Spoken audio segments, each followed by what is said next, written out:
Hi guys and welcome back to the channel Deepak Yadav Education. Welcome to the Daily Hindu News and Editorial Analysis of 8th of May 2024. तो guys आज है तारीख 8 मई 2024 और है Wednesday. देखेंगे आज के द हिंदू कंप्लीट न्यूज़पेपर को एनालाइज करेंगे। बट लेक्चर में आगे बढ़ने से पहले अगर आपको इस लेक्चर का पीडीएफ चाहिए तो क्या करना है, सबसे पहले डाउनलोड करना है टेलीग्राम, देन उसके बाद जाके सर्च बॉक्स में टाइप करना Deepak Yadav education UPSC. As you can see guys आपको ये वाला चैनल मिल जाएगा, उस पर क्लिक करना और जाकर इस चैनल को ज्वाइन कर लेना। यहाँ से आप डेली बेसिस पे इस लेक्चर के पीडीएफ को डाउनलोड कर पाओगे। नाउ हमेशा की तरह हम लोग अपने लेक्चर को एक मैप के क्वेश्चन के साथ स्टार्ट करेंगे। तो आज आप सभी को मैप में जाकर देखना है ब्लैक सी को कहाँ पर है एग्जैक्टली लोकेटेड, इसको अच्छे से मैप में देखना। देन उसके बाद आकर नीचे कॉमेंट सेक्शन में टाइप करना, जिससे कि आप लोग इसको लंबे समय तक याद रख पाओगे। साथ ही साथ एक क्वेश्चन सॉल्व करेंगे जो कि यूपीएससी प्रीवियस ईयर साल 2017 के प्रीलिम्स में पूछा गया था। डेली बेसिस पे हम लोग यहाँ पर एक प्रीवियस ईयर क्वेश्चन को भी सॉल्व करते हैं। क्वेश्चन क्या बोलता है, कंसिडर द फॉलोइंग स्टेटमेंट्स। आपके पास में यहाँ पे दो स्टेटमेंट है, बताना है इन दोनों में से कौन सा स्टेटमेंट सही है।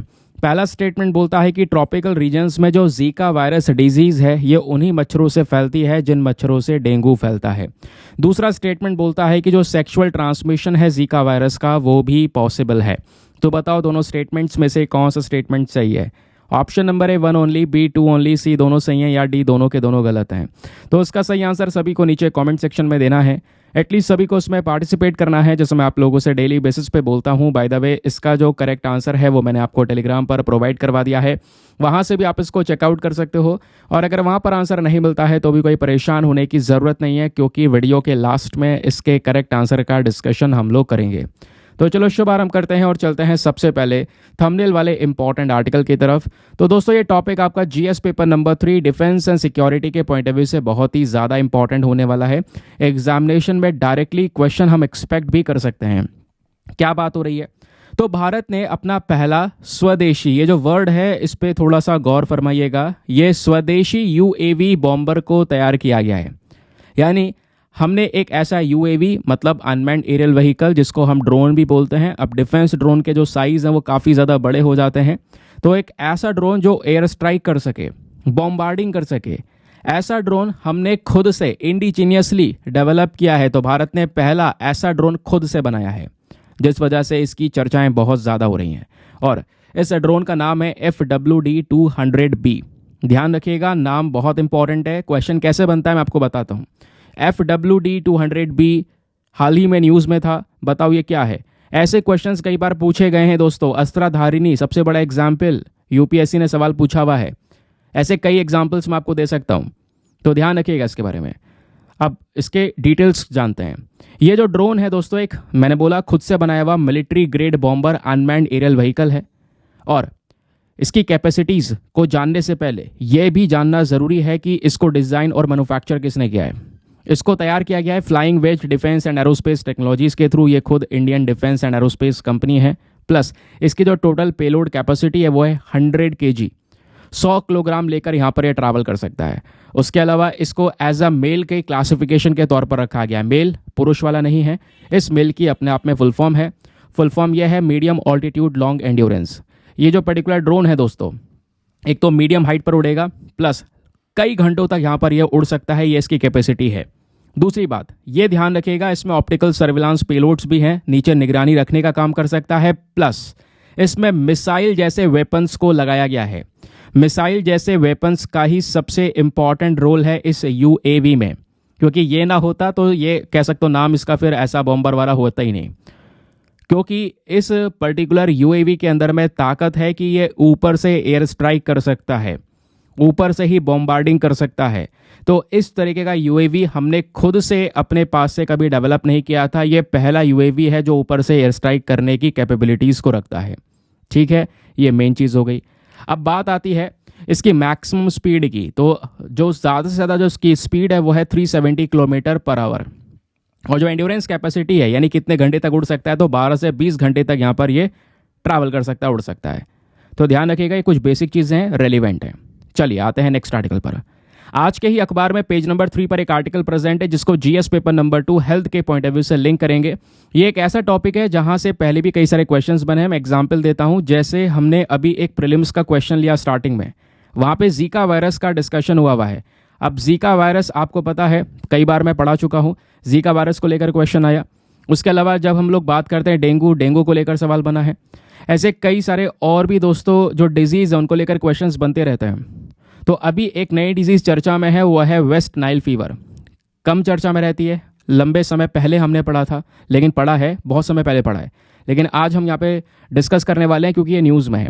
और बड़ी खबर यह है कि देखो, केरला की सरकार ने स्पेशली एक अलर्ट जारी कर दिया है। क्यों? क्योंकि ट्यूसडे में दोस्तों वेस्ट नाइल फीवर की वजह से एक इंसान की मृत्यु हो गई, और वो जो व्यक्ति थे उनकी उम्र लगभग 79 के आसपास थी।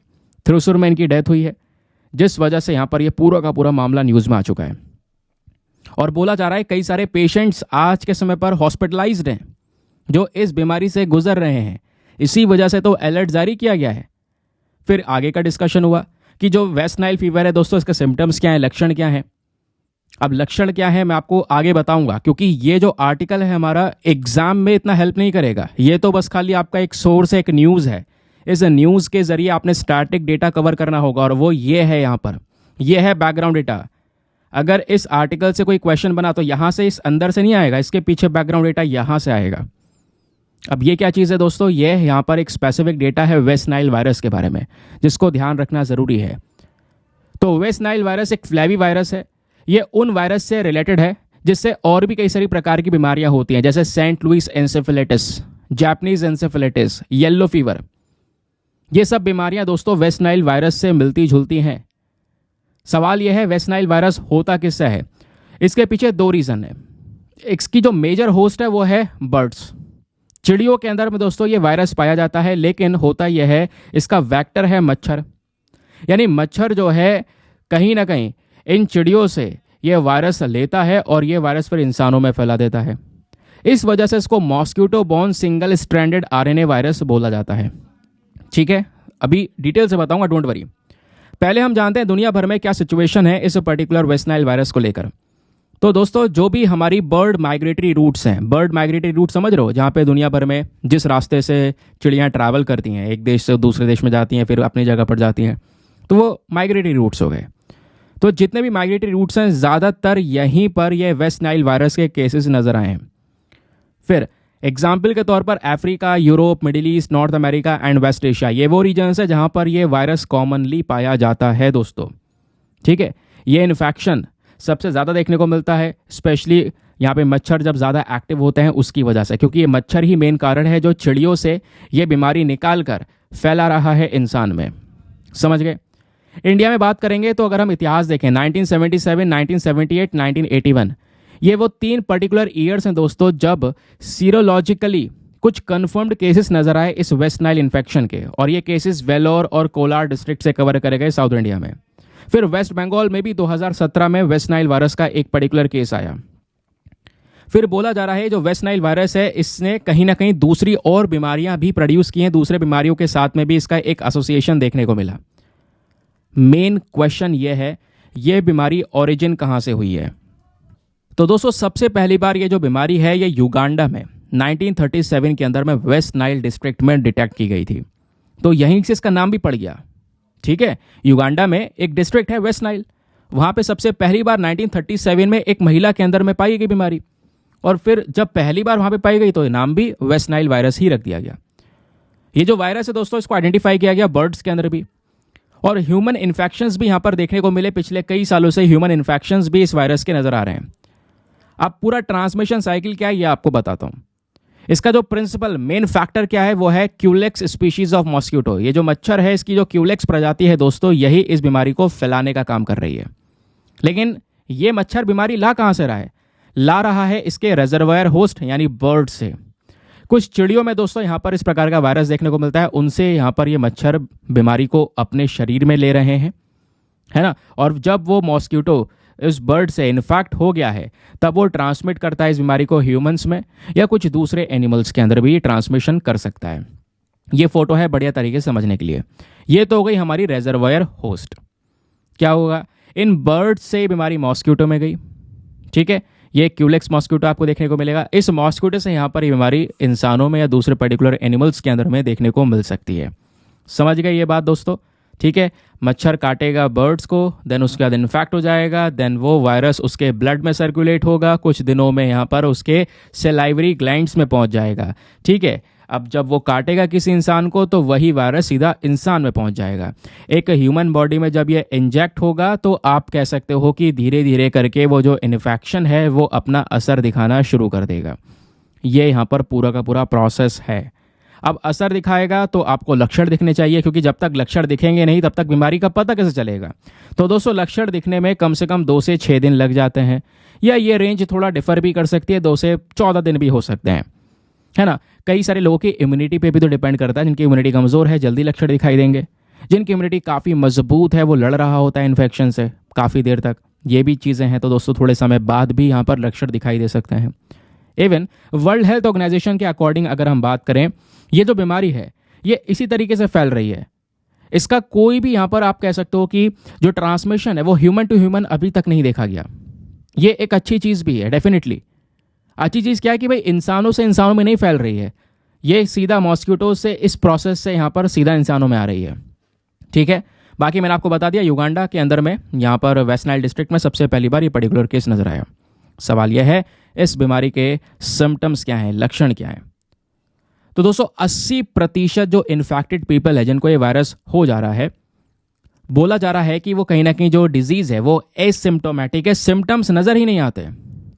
और बाकी 20% केसेस के अंदर में इस वायरस के जो सिम्टम है उसमें बुखार, सर में दर्द, थकान, शरीर में दर्द, नौसिया, रैशेस या आपकी जो स्वेलन ग्लैंड्स हैं वो यहाँ पर देखने को मिल जाती हैं। तो ये कुछ सिम्टम्स लक्षण यहाँ पे नज़र आते हैं। और अगर मान लो ये इन्फेक्शन और ख़तरनाक तरीके से हो जाए, काफ़ी भयंकर इन्फेक्शन लग चुका है बॉडी में, तो इससे न्यूरोलॉजिकल डिजीज़ भी हो सकती हैं, ऐसा यहाँ पे बोला जा रहा है। मेनिंगिटिस हो सकता है, वेस्ट नाइल एंसेफेलाइटिस हो सकता है। एक इंसान का कह सकते हो कि जो दिमाग है उसके ऊपर ये सीधा बीमारी चढ़ सकती है। फिर उसके बाद कुछ रिपोर्ट्स हैं हमारी, उन रिपोर्ट्स के अकॉर्डिंग बताया गया कई और बीमारियां खतरनाक, उनसे भी एसोसिएशन है इस वेस्ट नाइल डिजीज़ का। प्लस बोला जा रहा है कि 150 लोगों में से केवल एक व्यक्ति में ही यहाँ पर ये जो बीमारी है ये ज़्यादा खतरनाक तरीके से बनती है, अदरवाइज सब में नॉर्मल होती है। ठीक है, कई सप्ताह लगते हैं, कई महीने लग जाते हैं इस बीमारी से रिकवर करने में। लेकिन खतरनाक बात यह है कि कई बार ये जब दिमाग पर चढ़ जाती है तो इसको ठीक करना काफ़ी मुश्किल है। कई बार लोग क्या होते हैं, ऐसे पेशेंट हो जाता है इस बीमारी का जिसने अपने ऑर्गन ट्रांसप्लांट करवाए हों, कुछ यहाँ पर ऑर्गन्स डोनेशन के माध्यम से लिया हो, तो उसमें क्या होता है दोस्तों, उस बीमारी के लिए भी, उस इंसान के लिए भी बीमारी काफ़ी खतरनाक है, जानलेवा हो सकती है। फिर बात आती है ट्रीटमेंट की, उपाय क्या है। तो आज तक कोई भी ऐसा पर्टिकुलर ट्रीटमेंट या जो वैक्सीन है वो अवेलेबल नहीं है। केवल सपोर्टिव ट्रीटमेंट्स, दवाइयाँ जो आप खा रहे हो उसी के माध्यम से लंबे समय तक ट्रीटमेंट चलाकर इस बीमारी को मात दी जा सकती है। ठीक है, ये बात हो गई वेस्ट नाइल वायरस की। चलिए आगे आते हैं नेक्स्ट आर्टिकल पर। आगे बढ़ने से पहले एक इंपॉर्टेंट इन्फॉर्मेशन, अगर आप लोग हमारे पेड ग्रुप्स को ज्वाइन करना चाहते हैं तो आपके पास में बढ़िया मौका है इसको ज्वाइन करने का। यहाँ पर आपको डेली बेसिस पे करंट नोट्स के PDF वगैरह दिए जाते हैं। फॉर एग्जांपल, जैसे मैंने भी आपको दोस्तों दिखाया, कितना सारा डेटा आपको अखबार के आर्टिकल से मिल रहा है, ये बैकग्राउंड डेटा। ये सभी बैकग्राउंड डेटा आप लिखने बैठोगे, नोट्स बनाने बैठोगे, घंटों लगाओगे, है ना। 1 घंटे का वीडियो आपका 3 घंटे बदल जाएगा। प्लस नोट्स को स्टोर करके रखना, हर चीज़ को मैनेज कर पाना, स्टोरेज का इशू होना, है ना, वो सारी कई बार दिक्कत आती है। तो वो सारी चीज़ें दोस्तों आपकी जो प्रॉब्लम से खत्म हो जाती हैं इस ग्रुप को ज्वाइन करने से, क्योंकि इस ग्रुप में जो आपको PDF दिया जाता है वो हिंदी इंग्लिश दोनों भाषाओं में होता है, प्रिंटेबल फॉर्म का होता है, जिसका चाहो तो प्रिंट आउट निकलवा सकते हो, वैसे ज़रूरत नहीं, क्योंकि PDFs यहाँ पे आपकी सिक्योर हैं, डेट वाइज पड़ी हुई है।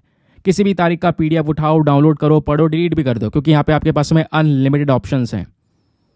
प्लस इस ग्रुप को दोस्तों ज्वाइन करने का जो फी पेमेंट है वो बहुत मिनिमम है, just 499 for the lifetime access.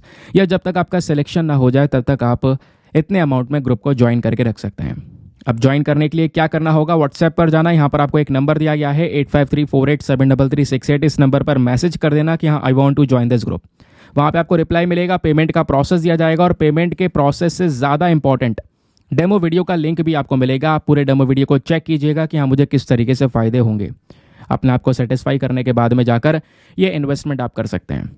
बाकी दोस्तों मेक श्योर क्या कीजिए, वीडियो पे जो लाइक का बटन है यार उसको प्रेस कर दिया करो। 5000 लाइक्स का टारगेट है, प्लीज़ आप जिसको सपोर्ट कर सकते हैं। चलिए अगला आर्टिकल भी एग्जामिनेशन के लिए बहुत ज़्यादा इंपॉर्टेंट है, आप चेक कर सकते हो। मैं फिर से बोल रहा हूँ, केमिकल वेपन कन्वेंशन करके UPSC PYQ डाल देना। UPSC सवाल पूछ चुका है इस टॉपिक से, मैं क्वेश्चन लाया नहीं हूँ क्योंकि देर हो रही थी वीडियो में, लेकिन कंटेंट बहुत इंपॉर्टेंट है। तो ये टॉपिक भी कई लोग स्किप कर देंगे, लेकिन बिल्कुल भी नहीं छोड़ना है। जो चीज़ आपको बताऊंगा, फैक्ट्स जो बताने वाला हूँ आगे, वहीं से क्वेश्चन बनना है। तो पेज नंबर 15 पर आज ये आर्टिकल प्रेजेंट है, जिसको आप जीएस पेपर नंबर 2 से लिंक कर पाओगे। आपके सिलेबस में इंस्टीट्यूशंस कई सारे टॉपिक्स हैं, तो जो भी इंस्टीट्यूशन न्यूज़ में पढ़ना होगा आपको। तो हुआ क्या मामला, रशिया यूक्रेन का वॉर लंबे समय से चल रहा है। तो यूक्रेन के अंदर में केमिकल वेपन का यूज़ किया गया है, ऐसा यहाँ पर यूक्रेन क्लेम करता है। रशिया बोलता है भैया हमने तो नहीं किया है। तो रशिया यूक्रेन एक दूसरे के ऊपर खुद इल्ज़ाम लगा रहे हैं। रशिया बोल रहा है नहीं यूक्रेन ने केमिकल वेपन यूज़ किया है, यूक्रेन बोल रहा है नहीं रशिया ने केमिकल वेपन यूज़ किया है। तो इस बेसिस पर पूरा मामला अभी काफ़ी गंभीर हो चुका है। तो दोस्तों जो केमिकल वेपन है ना, अभी इसको लेकर पूरी तरह से जो इन्वेस्टिगेशन है वो ज़रूर से यहाँ पर होने वाला है। और अमेरिका भी यहाँ पर रशिया के ऊपर इल्ज़ाम लगा रहा है कि रशिया ने यहाँ पर इस केमिकल वेपन का यूज़ किया है, और इसमें जो केमिकल यूज़ किया गया है वो है क्लोरोप्रेसिन। अब जो ये क्लोरोपिक्रिन है दोस्तों, ये जो पर्टिकुलर केमिकल है ये ऑयली लिक्विड है। ठीक है, एक ऑयली लिक्विड है एक केमिकल ही। आप ध्यान रखिएगा, इसका वर्ल्ड वॉर 1 में इस्तेमाल किया गया था टीयर गैसेस के तौर पर। अब होता यह है कि क्या ये केमिकल वेपन इस्तेमाल नहीं कर सकते? नहीं, कई सारी कंट्रीज ने मिलकर इन केमिकल वेपन का जो कन्वेंशन है, जो अग्रीमेंट है, इसको साइन किया हुआ है। और वो कंट्रीज यहाँ पर इन केमिकल वेपन्स को यूज़ नहीं कर सकती। अगर यूज़ कर रही हैं तो वो इस अग्रीमेंट का वायलेशन कर रही हैं। वही इल्ज़ाम यहाँ पर लगाया जा रहा है अभी रशिया के ऊपर में यूएस की साइड से। जो यूएस डिपार्टमेंट है उन्होंने एक्यूज़ किया, इल्ज़ाम लगाया रशिया पर कि रशिया ने केमिकल वेपन का इस्तेमाल किया यूक्रेन में, और कहीं ना कहीं इस केमिकल वेपन का यूज़ करते ही जो केमिकल वेपन कन्वेंशन था, जो अग्रीमेंट था, इसका उल्लंघन कर दिया है रशिया ने। फिलहाल अभी दोस्तों इस पर्टिकुलर टॉपिक पर इन्वेस्टिगेशन होनी बाकी है। इन्वेस्टिगेशन होने के बाद पता चलेगा क्या रियलिटी है, किसने केमिकल वेपन यूज़ किया है। आई होप आपको इसके बारे में समझ में आ चुका है। अब चलिए मैं आपको थोड़ा डिटेल से विस्तार से बताता हूँ कि एग्जाम में क्या आएगा, क्योंकि यहाँ पर तो कुछ ऐसा है नहीं एग्जाम में पूछा जाए। हाँ, एक चीज़ पूछी जा सकती है, वो है यहाँ पर ये क्लोरोपिक्सिन। ठीक है, यहाँ पर इसका नाम ध्यान रखिएगा। क्वेश्चन बन सकता है कि भाई जो क्लोरोपिक्रिन है ये हाल ही में न्यूज़ में था, ये क्या है? ठीक है, तो ध्यान रखिएगा ये एक केमिकल है जिसका यूज़ किया जाता है एज अ वेपन के तौर पर, टीयर गैस के तौर पर। चलिए अब आता है मेन चीज़। एग्जाम में कहीं से कोई चीज़ बनेगी तो यहाँ से इसको प्लीज़ ध्यान से सुनिएगा। केमिकल वेपन्स, पहले हम ये जानेंगे केमिकल वेपन्स होते क्या हैं। केमिकल वेपन्स दोस्तों वो हथियार हैं जिसमें केमिकल्स का इस्तेमाल किया जाता है ना, एक इंसान को जान से मारने के लिए, उसको नुकसान पहुंचाने के लिए। ऐसा केमिकल जिसके अंदर टॉक्सिक प्रॉपर्टीज़ हैं, जहर है वो, है ना, तो उसको यहाँ पर इक्विपमेंट्स में डालकर वो टॉक्सिक केमिकल्स यहाँ पर रिलीज़ किए जाते हैं किसी एरिया में, तो वो केमिकल वेपन है। सिंपल सी बात है। अब इंडिया का क्या कनेक्शन है, ज़रा मैं आपको ये बताता हूँ दोस्तों। इस केमिकल वेपन्स के ऊपर रोक लगाने के लिए, क्योंकि खतरनाक है, तो भाई रोक लगाने के लिए एक एग्रीमेंट हुआ, केमिकल वेपन कन्वेंशन एक्ट 2000। ये जो पूरा लॉ है दोस्तों, ये लाया गया ताकि केमिकल वेपन कन्वेंशन को लागू किया जा सके। ठीक है, ताकि यहाँ पे जो केमिकल वेपन्स का यूज़ हो रहा है इसको रोका जा सके। तो ये ध्यान रखना है आपने। और इसी बॉडी के माध्यम से इंडिया को मिलता है national authority for chemical weapon convention, जिसको हम NACWC के नाम से भी जानते हैं। 2005 में बनाई गई थी। तो ये भारत सरकार और जो OPCW है, यानी Organisation for the Prohibition of Chemical Weapons, इनके बीच में लिंक बनाकर रखती है। इंडिया भी इस तरीके से यूज़ नहीं कर सकता, इंडिया भी यहाँ पर इसका एक पार्टिसिपेशन है। ठीक है, OPCW क्या है दोस्तों? ये एक ऑर्गेनाइजेशन, एक संगठन है जो अगेन केमिकल वेपन्स के ऊपर रोक लगाने की बात करती है। अब चलिए आगे बात करते हैं। केमिकल वेपन्स की बात हो गई, केमिकल वेपन्स क्या हैं, इनसे क्या प्रॉब्लम हो सकती है, ये हमने डिस्कस किया। अब आगे आते हैं। हमने ये देखा था केमिकल वेपन कन्वेंशन है क्या, ये कन्वेंशन, ज़रा ये बात करते हैं। एक मल्टीलेटरल ट्रीटी है, यानी कई सारी कंट्रीज़ ने मिलकर इस ट्रीटी को साइन किया है, जहां पर मेन मकसद है केमिकल वेपन्स के ऊपर में बैन लगाना। ठीक है, और जो भी कंट्रीज़ यहाँ पर इसको साइन कर चुकी हैं, इसको लेकर जो बातचीत है वो 1980 में शुरू हुई थी United nation conference on the डिसआर्मामेंट के अंदर में।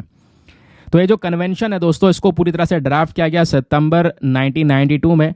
देन इसको सिग्नेचर के लिए यहाँ पर ओपन किया गया जनवरी 1993 में, और फिर ये काम करना शुरू कर दिया 1997 में। इतना कुछ ध्यान रखने की ज़रूरत नहीं है, बस खाली ध्यान रखना ये वर्क कब से कर रहा है, 1997 से। और जिस भी कंट्री ने यहाँ पर इसको साइन किया उसके लिए ज़रूरी था कि भाई उसके देश में अगर केमिकल वेपन्स हैं तो उसको त्याग दे, या पुराने वेपन्स रखे हुए हैं तो उनको ख़त्म कर दे। केमिकल वेपन्स का इस्तेमाल तो हम नहीं करने देंगे, समझ गए। और इसी के बेसिस पर एक ऑर्गेनाइजेशन बनकर आता है जिसका नाम है Organisation for the Prohibition of Chemical Weapon, जिसके बारे में भी हम बात कर रहे थे, OPCW। तो एक इंटरनेशनल संगठन बनाया गया इसी CWC कन्वेंशन के माध्यम से, ताकि ये जो ऑर्गेनाइजेशन है ये नियम कानून सब लागू करेगा और देशों को रोकेगा।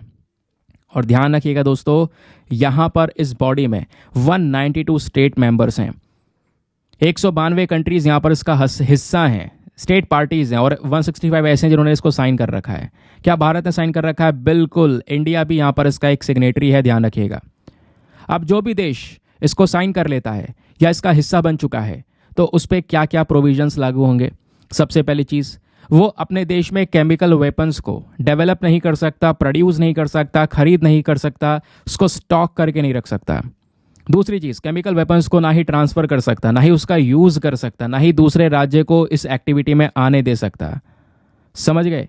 तो ये सारी चीज़ों के ऊपर हमें रोक लगाता है ये पर्टिकुलर कन्वेंशन, ध्यान रखिएगा। ये हो गई बात केमिकल वेपन की। अब आपको पता है कई बार क्वेश्चन बायोलॉजिकल वेपन को लेकर भी बनते हैं। ये तो केमिकल वेपन हमने पढ़ा, लेकिन इसी से रिलेटेड एक और वेपन होता है बायोलॉजिकल वेपन। इसको भी दोस्तों ध्यान रखिएगा, ये भी इंपॉर्टेंट है, क्वेश्चंस बनते हैं। ये अलग से पढ़ा रहा हूँ हटकर, लेकिन एक साथ आपका कवर हो जाएगा।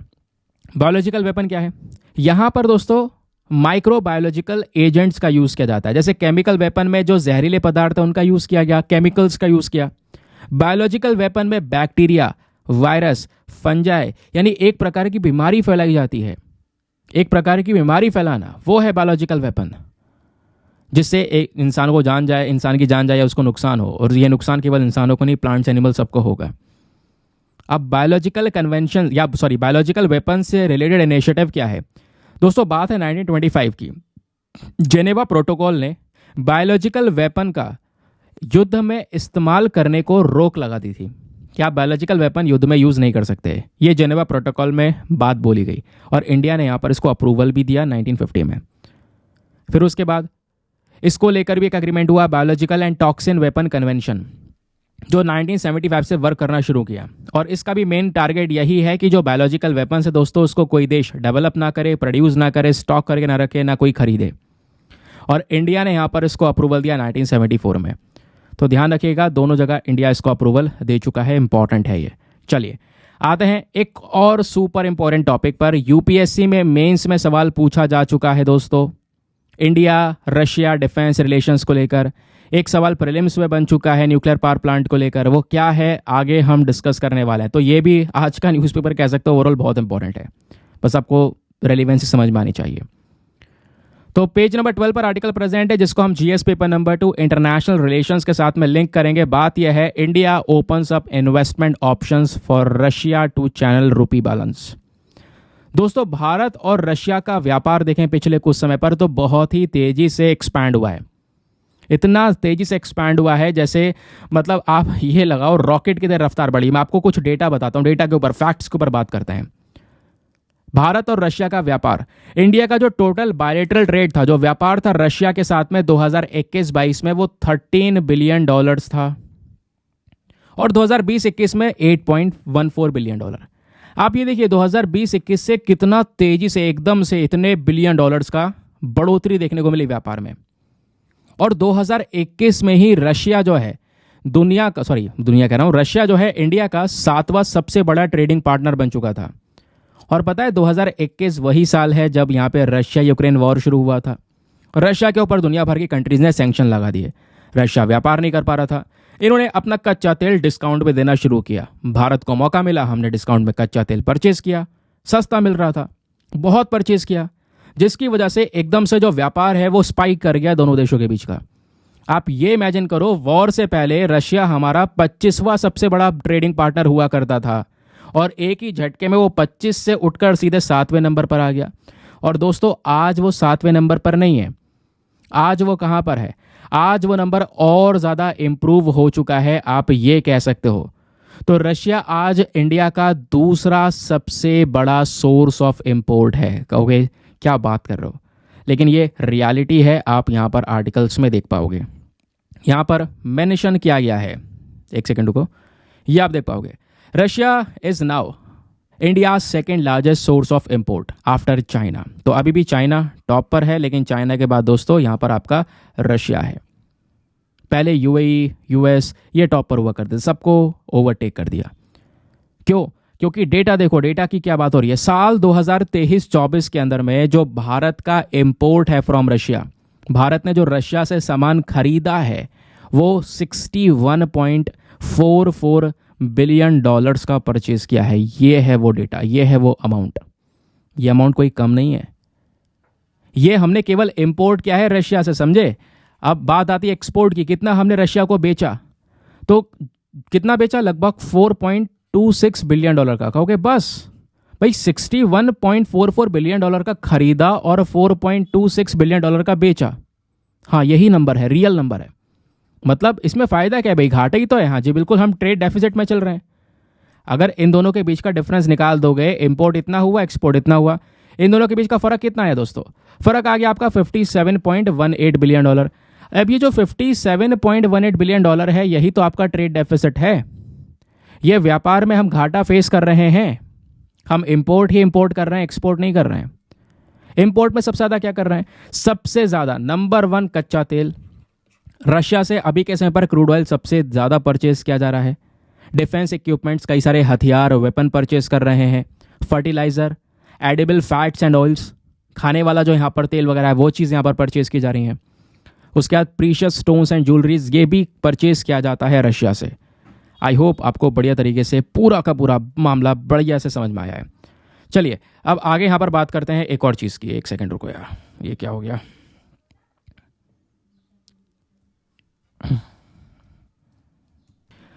अब इस आर्टिकल में क्या मेंशन किया जा रहा है वो मैं आपको बताता हूँ। यहाँ पर बोला जा रहा है कि रशिया और इंडिया, इन दोनों के बीच का जो ये इन्वेस्टमेंट का ऑप्शन है ये ओपन कर दिया गया है। अब रशिया जो है इंडिया में बढ़िया तरीके से इन्वेस्ट कर सकता है। हमारा जो रिजर्व बैंक ऑफ इंडिया है दोस्तों, उन्होंने हमारा जो फेमा रेगुलेशन है, जो फॉरेन एक्सचेंज मैनेजमेंट होता है ना, उसको कंट्रोल करने के लिए लॉ है, ये एक्ट है। तो रिजर्व बैंक ऑफ इंडिया ने इसके अंदर में अमेंडमेंट किया और अमेंडमेंट करके रशियन कंपनीज के लिए पॉसिबल कर दिया कि रशियन कंपनीज भारत में भयंकर तरीके से इन्वेस्टमेंट कर सकती हैं। और इसके लिए वॉस्ट्रो अकाउंट्स भी ओपन करे गए थे, आपको पता होगा। भारत रशिया ने यहाँ पर रुपी पेमेंट सिस्टम को अपनाया कि भाई आपस में अगर व्यापार करेंगे तो जो पेमेंट्स दी जाएंगी, ऑब्वियस सी बात है, व्यापार किया है तो पैसा तो देना पड़ेगा। जो पेमेंट्स दी जाएंगी वो अपनी लोकल करेंसीज में देंगे, रुपीज़ में, और उनका जो यहाँ पर रूबल है उसके अंदर व्यापार चलेगा, है ना। तो इनके आप लोकल करेंसीज में व्यापार कर पाएंगे। इसका सबसे बड़ा फायदा, डॉलर का इस्तेमाल नहीं होगा। डॉलर का इस्तेमाल रशिया कर भी नहीं सकता, रशिया पे यूएस ऑलरेडी सैंक्शंस लगा चुका है। इस बेसिस पर ये एक नया तरीका निकाला। अब दोस्तों यहाँ पर क्या होता है, इसी मैकेनिज्म के अंडर में जो रशियन बैंक्स हैं, स्पेशली यहाँ पर गैज़प्रॉम एक बैंक है, रॉस बैंक है, रशिया की बैंक है, इन्होंने भारत के अंदर में वॉस्ट्रो अकाउंट्स ओपन करवा लिए, स्पेशली यूको में, एचडीएफसी में, आईसीसीआई में, ताकि जो व्यापार होगा उसमें लोकल करेंसीज में पेमेंट किया जा सकेगा। लोकल करेंसीज का यहाँ पर ये यूज़ कर सकेंगे। और रिजर्व बैंक ऑफ इंडिया ने यहाँ पर ये काफ़ी सारे काम किए हैं कि जिस बेसिस पर जो रशिया है वो हमारी भारत की सिक्योरिटीज़, भारत सरकार जो गवर्नमेंट सिक्योरिटीज़ होती हैं इसमें इन्वेस्ट कर सकता है, ट्रेजरी बिल्स में इन्वेस्ट कर सकता है। ये ऑप्शंस भी ओपन कर दिए हैं, तो ये बाहर से काफ़ी भयंकर अमाउंट इन्वेस्ट कर सकते हैं, उसका रिटर्न भी बढ़िया ले सकते हैं। समझ गए? साथ ही साथ में जो रशिया है इसको अलाउ कर दिया गया है हमारी इक्विटी और डेट के अंदर भी यहाँ पर ये इन्वेस्टमेंट कर सकते हैं, और बदले में बढ़िया इंटरेस्ट यहाँ पर इनको मिलता हुआ नजर आएगा। इसी बेसिस पर तो यहाँ पर ये जो पूरा न्यूज़ है वो चर्चाओं में आपको देखने को मिल रहा है। आई होप आपको ये तो खबर तो समझ में आ गई, लेकिन केवल खबर का जो इंपॉर्टेंस है वो एग्ज़ाम के लिए इतना नहीं है। एग्ज़ाम के लिए जो हकीकत चीज़ें पूछी जा सकती हैं, आओ अब ज़रा उसकी शुरुआत करते हैं। कुछ फैक्ट्स जानते हैं, दोनों के संबंधों को पढ़ते हैं। तो दोस्तों बात है इंडिया और रशिया व्यापार की। व्यापार में क्या स्थिति है, पहले 2020 में क्या थी, 21 में क्या हुई, अब 2023-24 में क्या है, वो मैंने आपको बताया। अब ये जानते हैं कि दोनों देशों के व्यापार में जो चीज़ें चल रही हैं वहाँ पर कुछ चिंताएं भी हैं दोस्तों। सबसे पहली चिंता है ट्रेड इम्बैलेंस। ये आपको बता ही चुका हूँ भाई, जो इंपोर्ट हो रहा है वो भयंकर है, लेकिन एक्सपोर्ट के नाम पर कुछ भी नहीं है। इंपोर्ट $60 बिलियन, एक्सपोर्ट $4 बिलियन, तो इसके बीच का ट्रेड डेफिसिट तो बढ़ रहा है ना। ये जो बैलेंस है वो तो खराब हो ही रहा है ना। अभी भी इंडिया तो ट्रेड डेफिसिट में चल रहा है, घाटे में चल रहा है, ये भी आप देख पा रहे होंगे। ठीक है, हम ज़्यादा इंपोर्ट ही कर रहे हैं, तो ये ट्रेड इम्बैलेंस पहली चीज़ यही है जो सबसे बड़ी प्रॉब्लम है। दूसरा, कई सारे आइटम्स ऐसे हैं जिसको लेकर सोलली हम रशिया के ऊपर डिपेंडेंट हैं। अभी तो पेट्रोलियम ऑयल हमने परचेज किया, रशिया से हमने 84% जो अपना टोटल है इंपोर्ट वो यहाँ पर किया है दोस्तों, दूसरे फ्यूल आइटम्स और पेट्रोलियम ऑयल का। अभी यहाँ पे अगर आप देखोगे फर्टिलाइज़र दूसरी चीज़ है, फर्टिलाइज़र के साथ साथ कुछ और फ्यूल जैसी चीज़ें हैं उससे संबंधित हैं जिसको लेकर बहुत ज़्यादा इंपोर्ट हो रहा है। 90% ये चीज़ें रशिया से केवल इंपोर्ट की जा रही है। तो रशिया के ऊपर डिपेंडेंसी बहुत ज़्यादा है ना। एक ही देश के ऊपर में निर्भरता सही नहीं है, क्योंकि ऑब्वियसली बात है, भले ही कितने भी सगे दोस्त हों हमारे दूसरे देश, ये बेसिकली जियोपॉलिटिक्स में अगर देखें तो हर एक व्यक्ति अपने इंटरेस्ट के लिए काम कर रहा है ना। दूसरी तरफ अगर यहाँ पर एक चीज़ देखी जाती है दोस्तों, तो जैसे हमने चाइना के ऊपर अभी एक डिपेंडेंसी दिखा रखी है, चाइना से भी बहुत सारी चीज़ें इंपोर्ट कर रहे हैं, वैसा हमें स्थिति रशिया के साथ में नहीं डेवलप करनी है। ये भी एक कंसर्निंग सिचुएशन है कि कोई प्रोडक्ट है जिसको लेकर 90 से 100% आप किसी देश पे डिपेंडेंट हो। मान लो कभी रिलेशंस में डिस्प्यूट आता है, ख़राब भी होते हैं, तो यहाँ पर उसके लिए क्या करना होगा? उसके लिए यहाँ पर दोस्तों हमें डाइवर्सिफिकेशन करना होगा, अलग अलग देशों पर भी यहाँ पर उसको ट्राई करना होगा, डिपेंडेंसी को हटाना होगा, है ना। क्योंकि ओवरऑल रशिया चाइना दोनों बहुत ज़्यादा स्ट्रॉन्ग रिलेशंस में, आपको पता है चाइना इंडिया के साथ में कुछ भी करता है, रशिया वहाँ पर नहीं बोलेगा, आपको भी इस चीज़ के बारे में पता होगा, समझ गए। अब बात आती है, how can trade imbalance between Russia and India be address? कैसे यहाँ पर इस व्यापार को सुधारा जा सकता है जो अभी यहाँ पर ट्रेड डेफिसिट है? सुधारने के लिए भारत को एक्सपोर्ट बनाना होगा। सिंपल सी बात है भाई, जो अभी यहाँ पर इंपोर्ट कर रहे हैं, एक्सपोर्ट कम हो रहा है, उस एक्सपोर्ट को बढ़ा दो। दोनों देश आज के समय पर यहाँ पर ये काम कर सकते हैं। जो मशीनरी सेक्टर है, जहाँ पर इंडिया के पास में एडवांस प्रोडक्शन कैपेबिलिटीज़ हैं, भाई उस चीज़ को एक्सपोर्ट करो। नए इंडस्ट्रियल पॉइंट्स को लेकर आना होगा। दोनों देशों को फ्री ट्रेड एग्रीमेंट जैसी चीज़ों को इंट्रोड्यूस करना होगा, जिससे जो व्यापार उस पर छूट मिल सके, ज़्यादा व्यापार हो सके, वो काम कर सकते हैं। तो इस तरीके से चीज़ें थोड़ी एड्रेस हो पाएंगी। अब बात आती है यहाँ पर कुछ और बेसिक फैक्ट्स की। इंडिया और रशिया के जो रिलेशन है दोस्तों, उसका एक हिस्टोरिकल बैकग्राउंड अगर आप देखते हो तो कोल्ड वॉर के समय पर, जो शीत युद्ध था, उस समय पर भारत और सोवियत यूनियन, क्योंकि उस समय पर रशिया सोवियत यूनियन यानी यूएसएसआर हुआ करता था। 1991 में ही तो टूटा था यूएसएसआर, जिसके बाद बढ़कर 15 देश बनकर आए, रशिया बना, आसपास के उसके देश बने। लेकिन उससे पहले कोल्ड वॉर के समय पर इंडिया सोवियत यूनियन दोनों के strong strategic military diplomatic relationship थी दोस्तों, तब भी और अब भी। सोवियत यूनियन टूटने के बाद भी अगर हम बात करेंगे तो रशिया बिल्कुल क्लोज रिलेशनशिप में है भारत के साथ में। बहुत, अगर हम ये भी नहीं भूल सकते, अहम समय पर इंडिया का सपोर्ट भी किया है रशिया ने। ये चीज़ें यहाँ पर दर्शाती हैं। लेकिन हमारे लिए एक चिंता का विषय यह है कि रशिया के रिलेशन चाइना पाकिस्तान के साथ में भी स्ट्रॉन्ग है। तो हम ये नहीं देख सकते, क्योंकि चाइना पाकिस्तान दोनों ही कहीं ना कहीं यहाँ पर इंडिया की एज ए एनिमी कंट्री आपको देखने को मिलेंगी। तो यहाँ पर हमें थोड़ा सावधान रहना होगा। फिर बात आती है पॉलिटिकल रिलेशंस की। तो दोस्तों दो इंटर गवर्नमेंटल कमीशंस आप देख पाओगे, one on trade, economic, scientific, technological and cultural cooperation, और दूसरा है मिलिट्री टेक्निकल कोऑपरेशन। इन टॉपिक्स पर ये जो मीटिंग है वो हर साल बैठती है, जिसकी वजह से दोनों कंट्रीज़ के बीच में कई सारे जो डिस्कशंस हैं वो यहाँ पर किए जाते हैं। फिर बात आती है डिफेंस एंड सिक्योरिटी रिलेशंस की। तो दोनों ही देश दोस्तों यानी भारत और रशिया साथ में मिलकर एक ट्राई एक्सरसाइज को कंडक्ट करते हैं, एक अभ्यास कंडक्ट करते हैं जिसका नाम है इंद्रा, ठीक है। उसके अलावा दोस्तों दोनों देशों के बीच में कई सारे जॉइंट मिलिट्री प्रोग्राम्स हैं, जैसे ब्रह्मोस क्रूज मिसाइल प्रोग्राम, पता होगा। ये ब्रह्मोस मिसाइल जो हमने बनाए हैं ये रशिया की मदद से बनाए हैं। रशिया ने इंडिया में आकर यहाँ पर इसको डेवलप किया है। दो जॉइंट मिलिट्री प्रोग्राम्स थे ये। उसके अलावा 5th generation fighter jet programme, Sukhoi Su-30 MKI programme, ये आपको देखने को मिलेगा। और बहुत सारे जो वेपन आइटम्स है दोस्तों वो हमने रशिया से परचेज किए हैं या रेंट पर लिए हैं। आप देख पाओगे मिलिट्री हार्डवेयर जो रशिया से परचेज किए गए हैं, रेंट पे लिए गए हैं, उसमें पहला है S-400 system, then Kamov KA-226-200, ये इंडिया में बनाए जाएंगे मेक इन इंडिया इनिशिएटिव के तहत। T-90 Bhishma, INS Vikramaditya aircraft carrier programme, ये कुछ इंपॉर्टेंट यहाँ पे आप देख पाओगे स्टेप्स है जो जिसमें रशिया ने भारत की मदद की है। और इसको हम भूल नहीं सकते न्यूक्लियर एनर्जी प्लांट को लेकर। आज के समय पर तमिलनाडु में एक प्लांट है कुदानकुलम न्यूक्लियर पावर प्लांट, पता होगा। इसको बनाया गया है रशिया की हेल्प से। इवन यहाँ पर इसको पूरी तरह से कंस्ट्रक्ट किया गया है Russia India inter governmental agreement के बेसिस पर। रशिया और भारत दोनों मिलकर यहाँ पर आज के समय पर रोपुर न्यूक्लियर पावर प्रोजेक्ट को भी लागू कर रहे हैं, इम्प्लीमेंट कर रहे हैं बांग्लादेश में। तो इसका रोल ये इस लेवल पर पहुंच चुका है कि अपने देश में तो काम कर रहे हैं, दूसरे देश में भी साथ में मिलकर ये दोनों कंट्रीज वर्क कर रही हैं। तो ये था आज का डिस्कशन दोस्तों। ये शॉर्ट न्यूज़ आर्टिकल ही केवल हमारे काम के थे और बहुत ज़्यादा काम के थे, वो मैंने आपको डिटेल्स एक्सप्लेन कर दिए हैं। बाकी आते हैं अपने प्रीलिम्स वाले क्वेश्चन पर कि भाई यहाँ पे दो स्टेटमेंट है, बताओ दोनों में से कौन सा स्टेटमेंट सही है। पहला, ट्रॉपिकल रीजन्स में जीका वायरस आराम से ट्रांसमिट हो सकता है। जी हो सकता है, उसी मच्छर से होता है जिससे डेंगू फैलता है। दूसरा, जीका वायरस का सेक्सुअल ट्रांसमिशन पॉसिबल है, ये भी पॉसिबल है। दैट इज वाई यहाँ पे अगर आप देखोगे option number C, both 1 and 2 is the correct answer. Now इसी के साथ में करते हैं लेक्चर को समाप्त और मिलते हैं आपसे अगले वीडियो में। आज के लिए bye bye, have a nice day, thank you and जय हिंद।